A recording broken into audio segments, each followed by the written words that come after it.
video number 2 of the tattoo technique talk. As you can see on the screen right now, we've got the box to this side. This is currently my work that's being portrayed. Something one of my favorite sort of pieces that I've done the last sort of few months as we come out of lockdown. This is the video where I'm going to be going through some of the world's top artists. I taught myself how to tattoo 7 years ago. I'm still learning, and I'm just going to go through some of their videos that they've posted online, artist videos that they've posted online, and just sort of talking about what I think I'm seeing them do. Basically diving deep into some of the world's top artists' techniques, and I've got a pretty good knowledge on equipment, etc. So yeah, and techniques. So yeah, let's dive straight into it. I'm just going to click the old arrow just to show that, because I just really like it. That's my Instagram if you want to follow me. There we go. Straight in. We're going to go into we're not going to go, do you know what, we'll start here. So this is Thomas Carly Harlier. We can see him here. He's been on the show before. He's been on the podcast, so check that out. Link will be in the description for that. He's one of my favorite ever tattooists, and I really look up to him because his technique is insane. His knowledge is insane, and he's really dialed in his equipment, he's just got the perfect setup for how he tattoos. He uses a Sunskin tattoo machine. He's got his own signature machine. I think he's got 2 machines now. The 4.2mm stroke machine just came out, but he uses low voltages as well. He also uses like his own opaque grey set from World Famous Ink. So check that out. Yeah, let's dive into this. So I think I watched this video. Look at his work. He's got a very strong design element to his work. His pieces flow really well with how the body's formed. So a good artist will look at the placement of the tattoo and know how it's going to kind of come out. They'll look at the shape of the arm. Say if you're tattooing like a sleeve like this, they'll look at the shape of the arm and just make sure everything falls to the arm and almost make it like enhance the shape of the body. And that's a good tattooist in my opinion. So yeah, let's go straight into this. His work, that's healed. This is all healed work. This is insane. He uses some slight colours as well, just to pick it out. And this is the stencil that is going to be... Here we go. Diving real deep into this. So, very, very slow voltage. This was a... Let's just go back here. So you can see it's almost using like a pendulum swing just to pack that in, get that nice and soft in there. And this is him using, and so the needle I think he was using there was probably a 7, maybe a 5, a 0.35 or a 0.37 round shader.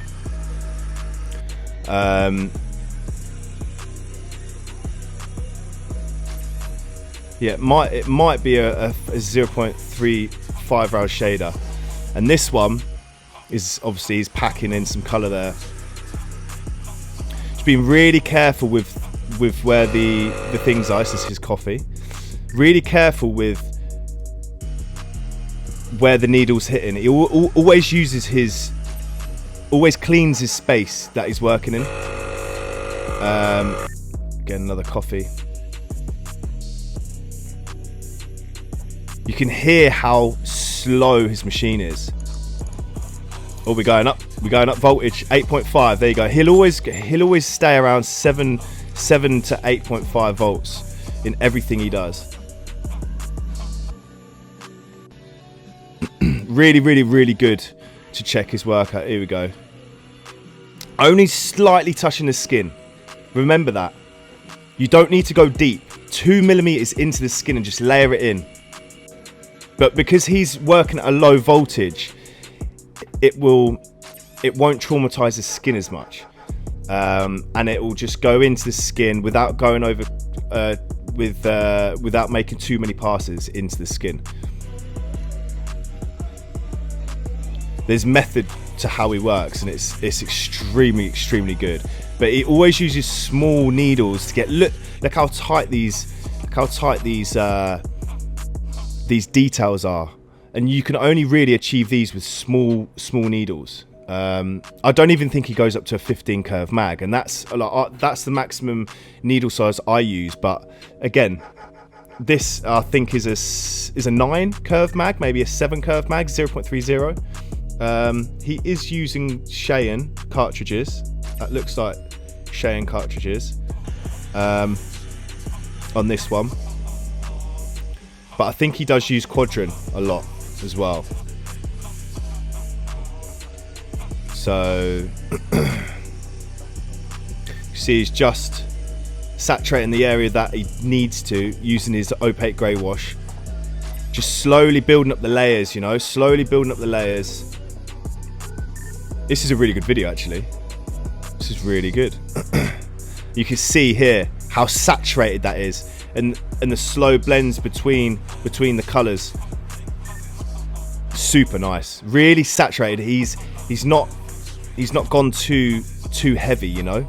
He's not gone too heavy with his hand. He's just slowly put it into the skin, relied on the machine to do the work, and yeah, amazing. Go and check him out. I'm just going to pause that because that's not good. Right, so now we've got Ralph Nonweiler Tattoo. He's one of the world's best at doing realistic portrait kind of work. This is his Instagram here if you wanted to check him out. Again, same kind of level, one of the world's best, and he also works very slow. He literally he's very what's the word, you'd almost just want to layer in really small layers. Obviously they hang that, like in the 2 videos that we've just seen, they hang the needle out a bit further. That gives them control of the needle, and you won't see the ink pool too much. With that being said, if you hang the needle back a bit into the cartridge, you'll start to touch the cartridge onto the skin, and that's where the ink will pull out and just make the whole area a mess. If you look at all these people, you can see that their workspace is very clean. They can see what they're doing. So yeah, let's dive into this one. Again, look, you can see very slight touch in the skin, kissing the skin. I'm pretty sure he uses Quadrin machines. I think he uses Stigma rotaries as well. Again, like layering up. This is him layering these. So this is the first layer. Very small, slow movements in his hand. You can see where the needle is, where the ink's gone in. Again, he's layering this up now here, and then he'll go back over it and layer it again. Very good tattooist. Let's just go into his page a bit more, because I do want to see a couple more. Here we go. Really, if you can see, skulls are super hard to do as well, because they're smooth, but they've got a lot of texture. You can see how smooth his hand is, his hand movements are. Every single stroke is the same speed, and that's the fundamental to getting really smooth shading, consistent smooth shading. Every single pass he makes in the skin will be consistent. Just layering it up, just touching the skin, slow gradual layers, and that's how you get really smooth shading. Not rushing it, just doing one tiny bit at a time. You know, he will take probably 8 to 12 hours to do a piece. but it's worth it in the end because it's some of the best work you'll ever have in your life, if you're into his kind of style. So very, very, very, very, very good tattooist. Let's try and get one more. Oh, here we go. This is a good one. Can't stop, won't stop. So now he's using so actually let's just go back onto that video, because he looks like he's using a 15 curve mag here. It could even be an 11. Could even be an 11 curve mag, 0.30. I think all the artists in this video will use 0.30s. That's a bug pin. That's a 10 gauge, I believe. And that's where you're going to get the really smooth shading. So yeah, I'm pretty sure he uses quite a fast voltage. I can't really say what Stigma tattoo machines run at, but yeah, I'm pretty sure he would be on the fast scale of that. Just by the sound of his machine. Actually, we can hear that, I think, if we go into this one. Yeah, that sounds fast to me. That sounds very fast to me, but I could be wrong. I could be wrong. This is just what I think they're doing. So yeah. Whoa, that's loud. Yeah, look at this. It's insane. It's very, very, very precise work, and you'll notice he's hanging his needle out. There's hardly no ink pooling on the skin. He knows exactly where the needle is, and he's just filling these gaps in his stencil. This is the eyebrow above the eye, the little really, really nice, super, super nice. And he's got that consistent hand speed along with the voltage down and the constant same depth of the needle in the skin, and that's how he achieves what he does. Slow, consistent hand movements. That is what you need to do in order to achieve smooth work. See this other one here. Again, you know, it's not really good actually, that one. It's quite a hard one. Here we go, we've got some pigs here. Piggies, let's zoom in a bit. Again, he uses round shaders, he'll use curve mags, he'll use, you know, just really picking out the small details, but not going straight into the skin, just kissing the skin and just layering it up and just relying on it to lay up. And that's why you see it's not really that red, because he's hardly no skin trauma here. So very, very, very good to watch. Let me see if I've just got one more. No, there isn't. Right, we're going to go on to Alex Saucer. This is a very good video. I wanted to show you for a long time. I didn't put this in last time. He uses a Sidewinder, a Dan Cuban Sidewinder machine, I think. And Sidewinder machines, I believe they're about 5 to 6 volts, I believe. 3.5 stroke to 4, and yeah, really, really, really good for stippling. You can see this technique here. Like, he has to move, like, so with this technique you have to move your hand a bit faster in order to get the stippling technique. But he's world class at doing this. We're absolutely world class at doing this technique.